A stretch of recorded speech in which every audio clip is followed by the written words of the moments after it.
near the dozen-person town of Netherhill, Saskatchewan, about 2 hours west of Saskatoon. The second ring went to his father-in-law, Jim Juba. Grandpa Juba was another solid prairie farm guy with an endearing Ukrainian accent who naturally vibed with my dad. It was a measure of love that my dad shared those rings with two men who had a big influence on his life. In time, both of those rings would find their way back to him. In that same spirit, Dad eventually passed on one of his rings to Jeff at his high school graduation, a family treasure meant to last a lifetime. In the year 2000, it was my turn. Dad left when I was about 8 and Jeff was 11, and so by high school graduation, my mother, Janice, had spent years with us, grinding over the day-to-day details of life. Mom was lovely, and the picture of patience and commitment through some days that weren't easy. Because of that, I admit to feeling like she got jobbed out of some much-deserved attention the day my ring came. She had put in the work as a single mom for roughly a decade by that point.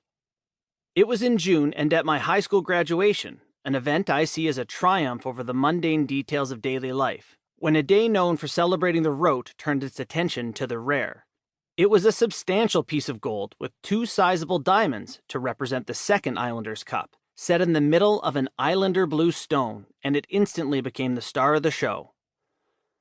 To a 17-year-old kid, it was an incredible gift.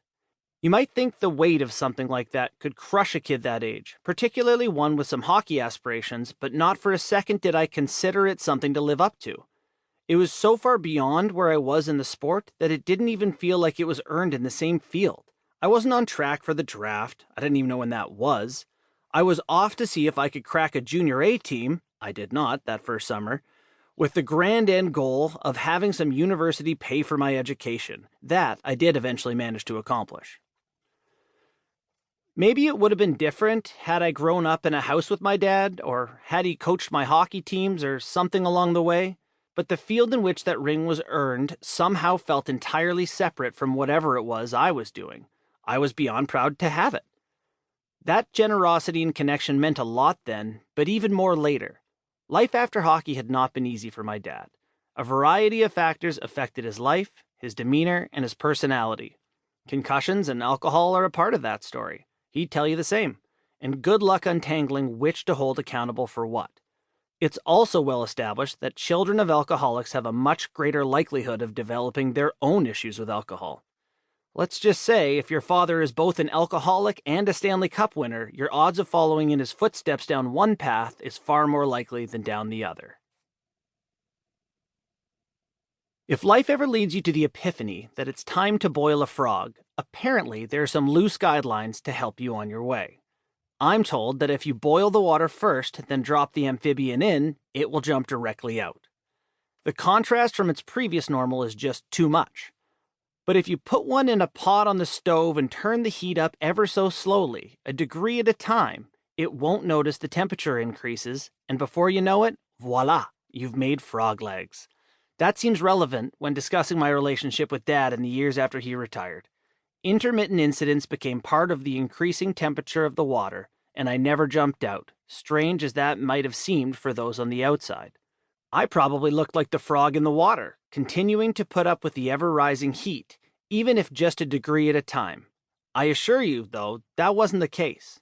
I never got used to the new temperatures that came with Dad's struggles, period. I just consciously chose to tolerate them because what was the alternative? Not having a relationship? I usually saw the next small heat increase coming and steeled myself yet again rather than hopping free. I'm not sure that choice, which I made over and again, was ever right or wrong. I still don't know. Today, I make a living analyzing hockey. I imagine the reason I'm at least somewhat useful in this gig is that I've always excelled at reading the play, both on the ice and off. It's what got me as far as I did as a professional player, and what led to me being hired as a video coach in the American Hockey League. Show me how a breakout is unfolding at one end, or a forecheck, and I can make a reasonably accurate guess as to how things will unfold over the next 10 seconds, even if they end up 200 feet away. With that attribute as a strength, it's possible I knew Dad was going to take the ring even before he did. His mind hadn't been right for a while, but he was particularly unwell then, and so avoiding disaster on his visit to Toronto from Kelowna in 2013 seemed unlikely even before he'd arrived. We were on high alert.